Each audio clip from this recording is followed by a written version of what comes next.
Hey, this is Amy, and today I'm going to show you how to make this neat braid using your Janome computerized sewing machine. I'll be working on the Janome 15,000, but you can do this on quite a number of machines. We've got two variations for you. I think you'll enjoy it. Let's go. This is Janome machine specific, but I bet that if you're using a different machine, that you have similar settings as well if you have a higher end machine with all these extra little stitches and things. So the question was how to do a decorative braid using a cord or ribbon and a stitch that takes 3 stitches and then stops. And she had it on her old brand of machine, but had moved up to a 9450 or a 9400 and wanted to be able to do the same thing on that machine. And I said, I think we can program a stitch in that will do it. So this is what I'm talking about right here.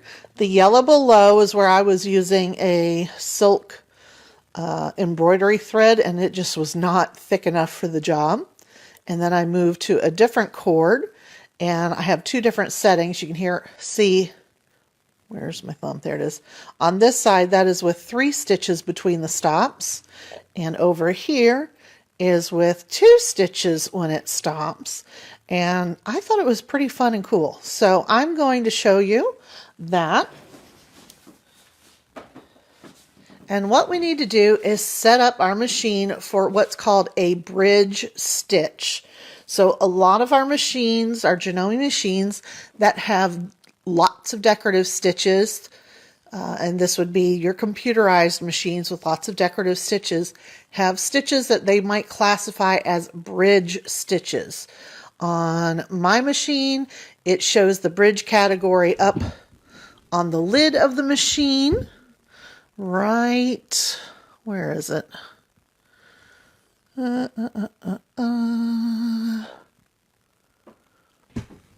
they are. They're right here. It's just a tiny little section of all straight stitches with numbers by them. And those numbers mean how many stitches. I can also get to them here by going to my bridge stitch. Now I am doing this on a 15,000, and the woman asking the question was doing it on a 9400. The process is pretty much the same. You just may need to look for the stitches in a little bit different place. So we've got our bridge stitches, and I'm going to start off doing the 3 because that's what I was asked for, and we're going to combine stitches. Let me move this up just a little bit. So when we combine stitches, we're going to use this button here. So the side that is currently showing the biggest is 3 hearts in a row. So if I chose a heart stitch, it's going to stitch hearts over and over and over and over and over again. If I toggle it to the other setting, it goes to a heart, a club, a diamond. That is the machine's way of showing you that it's a stitch combination. I believe you have the same settings on the 9400, the 950, or it's rather close to it.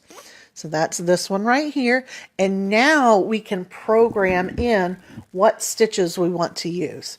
So what I'm going to do is do stitch number 3, and the number tells us how many stitches would be programmed in. So keeping with that heart kind of idea, if I wanted to stitch a heart and then another heart and just keep going with hearts, and I like that, but they were just too close together. Maybe I wanted a little bit more space between them. I would put in a bridge stitch in between 2 hearts. Let me go to that real quick. So let's go back to our decorative stitches. And I'm going to go to, we'll go to decorative. And let's see, I want to see something that is on another page right here. So I'm going to go back and get rid of our bridge stitches here. All right, I'm going to put in number 26. There's a heart. If I wanted to do all hearts, I could sit there and put that in, or I could toggle off this button. And it's just going to do hearts over and over and over again, just like the machine is showing. If I want to program in those stitches in a combination and I want them spaced farther, I can do a heart And then I can go to my bridge stitches, and I'm going to choose, in this case, I'm going to choose something with a left justified stitch. So I'm going to choose number 7 because this has a baseline of to the left.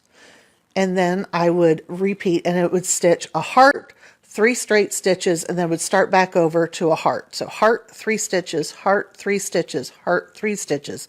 Yes, I could put in a heart, 3 stitches, heart, 3 stitches down here, but it's just going to rotate through them. So this works. But what I want is actually just 3 straight stitches. So we're going to get rid of our 3 stitches. Got a little trash can up here. Our heart, I'm going to put 3 straight stitches, and then I'm going to add a lock stitch. So it's going to do 3 straight stitches, and it's going to do the auto lock. And it will just keep cycling. 3 straight stitches, auto lock. And it will stop each time it does that auto lock, and I'll need to put my foot back down on the presser, on the foot pedal, in order to continue on. All right, so we've got that set. The other thing I'm going to do is I'm going to turn on my pivot function. That means after it has stopped, that foot will come back up, and that's going to make it easier for me to put my braid up under, or my, I'm using a cord, putting my cord up under the foot. So I'm going to slide back over to the machine here. And I'm going to show you the foot I'm going to use first. This is the Janome 9mm AP foot. You probably can't see A. There we go. This is the AP foot. Stands for applique. And I'm just going to slide that on. It has 2 bars, so you put it on the back first and then the front, much like the little free motion feet. And I probably should change out my bobbin before starting this. I think that'll be fine. This is just a tan. It's not going to show on the back or on the front. I think so that you can see what it's stitching better, I'm going to go ahead and change out this thread just so you can see it better. Put in my tried and true beautiful turquoisey. This is robin egg. I love robin egg. I'll put my light back in, lock my machine. Some of your machines may need to have that lock feature engaged to thread the machine properly and get good tension. Anything with a auto lift presser foot does. My camera's in the way of threading here. There we go.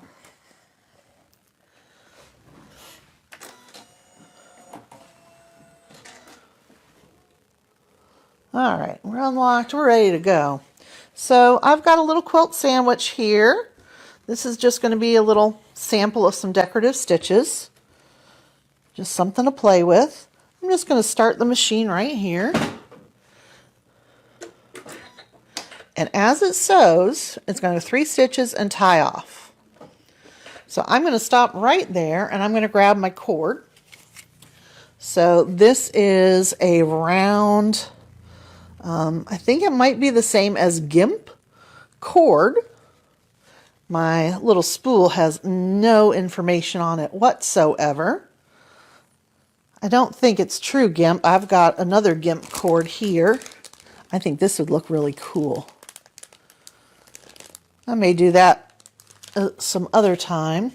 This was that yellow cord that I was showing. This is Silk Tresbond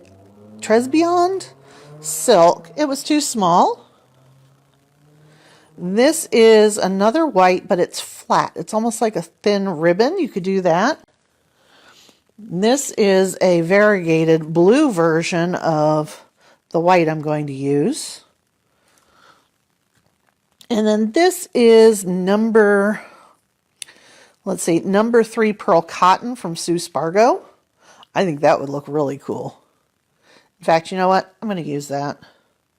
No, we'll stick to what I planned. Okay, so I'm going to take a length of that off. And make sure you get enough. You don't want to end up getting halfway across your fabric and run out of your cord. So I'm going to slide my cord around behind the foot, matching up my ends to make sure things look even. And then I'm going to raise my presser foot so I can just wrap it behind the needle. All right, I won't pull on my needle, but I just have it wrapped there. And it's going to do those 3 locking stitches. And I'm actually going to make it go backwards here, just to grab that thread. I want to make sure it's on there good.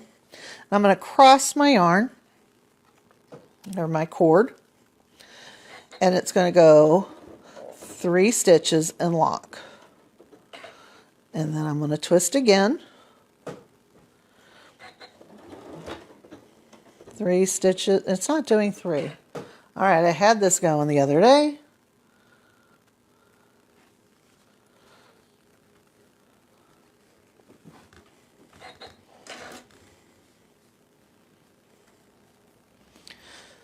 All right, so we have our cord on there. 1, 2, 3, and then lock. Cross it over. 1, 2, 3, and it's locking. 1, 2, 3, lock. And you want to kind of cross your yarns the same way each time. You got to remember to pick your foot up off of the off the foot pedal each time, and you can speed this up. But while it's doing its little lock, go ahead and cross your yarn, and then pull it tight once it's stopped. You don't want to pull it while it's still tying off.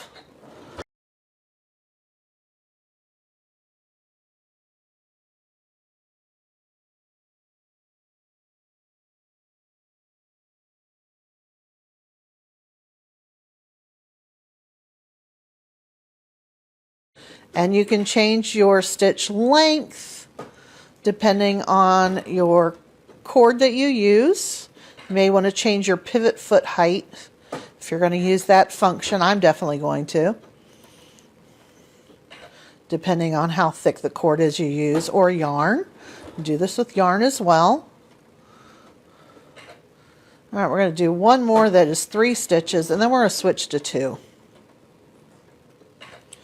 So I'm going to go back into my little guideline or screen. I'm going to erase the stitch with the 3 bridge stitches, and I am going to put in 2 instead. So this is going to give a tighter effect. It's across. It's going to take 2 stitches.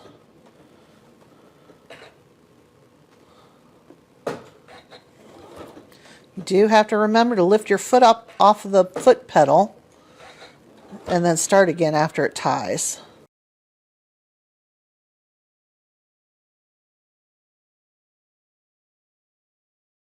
So you can get into a nice little routine with it.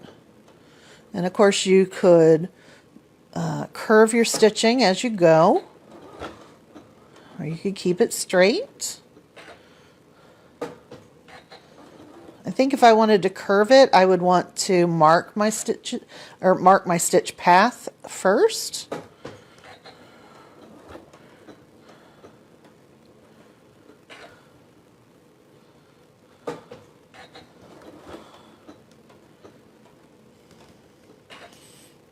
We're almost there.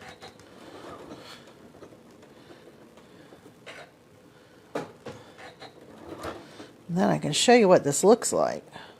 Of course, you'd want to use thread that matches your cord as much as possible, I think. Right now I'm using one that is contrasting, but we want to make sure you guys can see.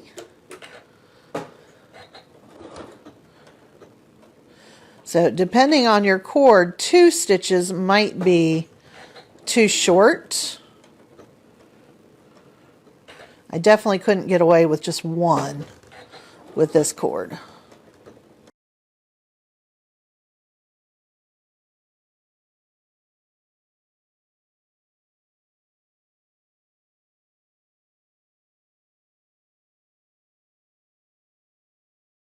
All right, this is going to be my last one. I'm just going to tie off. don't think I can do that with it still in the combination stitches. Let's just raise that needle and go back. There we go. All right. So let's take a look. I'll pull out my light. So there's our longer one here. And then we go to our shorter. You can really see the turquoise thread on top. So you do want to match it. And you can see where 2 stitches is almost too short here. You want to make sure you've got the right size cord for the right stitches. This one, right there, I twisted too soon. But I like that spacing. That looks nice. So this almost looks more like a chain stitch. And this is a little bit more like a braid here. So you can play around that with your length and your number of stitches, your stitch length and your number of stitches, and make a nice heavy decorative kind of couching, but it's not your typical couching. So thanks for watching. I hope you enjoyed. I'll catch you next time. Bye-bye.